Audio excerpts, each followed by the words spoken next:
Hello everyone, welcome to a new makeup video. তো এটা ছিল আমার অনেক আগেরই ব্রাইড, অলমোস্ট মার্চের ব্রাইড, কিন্তু আমার আর লুকটা শেয়ার করা হয়নি, তো ভাবলাম যে শেয়ার করে দিই। চলো, ফার্স্টে স্কিনটাকে ভালোভাবে প্রিপেয়ার করে নেওয়ার পর এখানে আমি স্ম্যাশ বক্সের অয়েল কন্ট্রোল প্রাইমার ইউজ করছি, কারণ মার্চ মাস মানে বুঝতেই পারছো মোটামুটি হিউমিডিটি তো খুব ভালোভাবেই ছিল, গরমও ছিল। তারপর ইউজ করছি আমি ম্যাকের স্ট্রোব ক্রিম, যেটা আমার বেস্ট লাগে, অ্যান্ড পিঙ্ক লাইট শেডটা আমি ওর স্কিনের জন্য ইউজ করেছিলাম। যার যেরকম স্কিন টোন সেই ওয়াইজ কিন্তু তোমরা স্ট্রোব ক্রিম ইউজ করতে পারো। দেন এখানে ওর কিসের প্যাকেজ বুক করা ছিল সত্যি কথা বলতে আমি ভুলে গেছি, বাট একদম লাস্টে শুধু ফিনিশিংটা দেখবে যে কতটা গ্লসি, কতটা ন্যাচারাল ফিনিশ দিচ্ছে। আর একটা জিনিস আমি তোমাদের সাথে শেয়ার করে দিই, সেটা হচ্ছে যে সবসময় কিন্তু তুমি কোন ব্র্যান্ডের প্যাকেজ নিচ্ছ সেটা যে ডিপেন্ড করে সেটা নয়।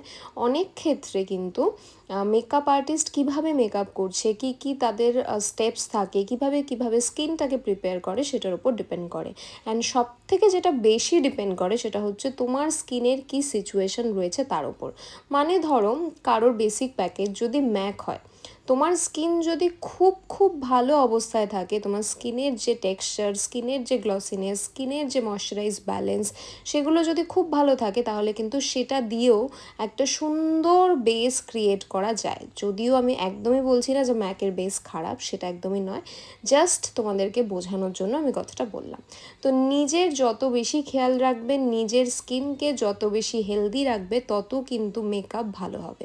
এরকমও অনেক সময় হয় যে কোনো খুব ভালো ব্র্যান্ডের প্রোডাক্ট ইউজ করা হলো, ধরো নার্স ইউজ করা হলো, বা ধরো আমি ধরে নিলাম শার্লেট টিলবারি বা এয়ার ব্রাশই করা হলো, কিন্তু স্কিন থেকে স্কিন পিল হচ্ছে বা খুব খারাপ অবস্থা, সেক্ষেত্রে কিন্তু তুমি যত দামি প্রোডাক্ট ইউজ করো না কেন, তোমার স্কিনের কিন্তু সেই যে গ্লসিনেস সেটা আসবে না। তো খুব ভালোভাবে বেশি বেশি করে জল খাও, বেশি বেশি করে ফ্রুট জুস খাও বাড়িতে বানানো, যেগুলো তোমাদের হচ্ছে বাজারে কিনতে পাওয়া যায় সেইগুলো নয়। বেশি করে ফ্রুটস খাও, বেশি করে স্কিনটাকে হাইড্রেটেড রাখো, স্পেশালি এই সামার সিজনের জন্য তো বটেই। আরেকটা ইনফরমেশন দিয়ে দিই, 2025-26 বুকিং কিন্তু অলরেডি চলছে। যারা যারা মেকআপের জন্য বুক করতে চাইছো ফর ব্রাইডাল রিসেপশন, আশীর্বাদ, এঙ্গেজমেন্ট পারপাস, ওপরে হোয়াটসঅ্যাপ বুকিং নাম্বার দেওয়া রয়েছে, কলিং নাম্বার দেওয়া রয়েছে, তোমরা কিন্তু কল করে বুক করে নিতে পারো, বুকিং কিন্তু চলছে।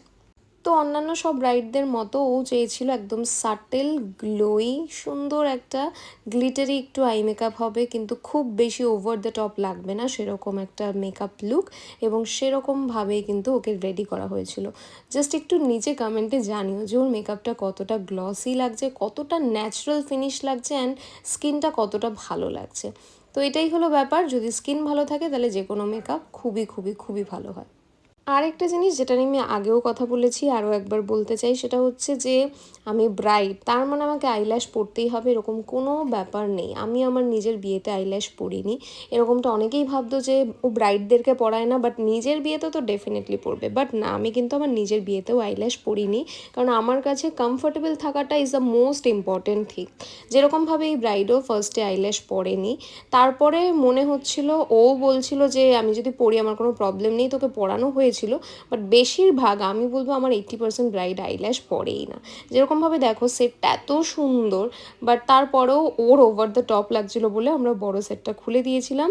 অ্যান্ড এইটা ছিল ওর ফাইনাল লুক। ও একদম সিম্পল একটা হেয়ার বান চেয়েছিল, যেহেতু ওর জুয়েলারিগুলো অনেক হেভি, লেহেঙ্গাটা অনেক হেভি ছিল, তো সিম্পল সাটেল লুকটা ও রাখতে চেয়েছিল, অ্যান্ড সেরকমভাবেই আমরা একটা সিম্পল সাটেল লুক দিয়েছিলাম। আজকের মতো চলো তাহলে, টাটা।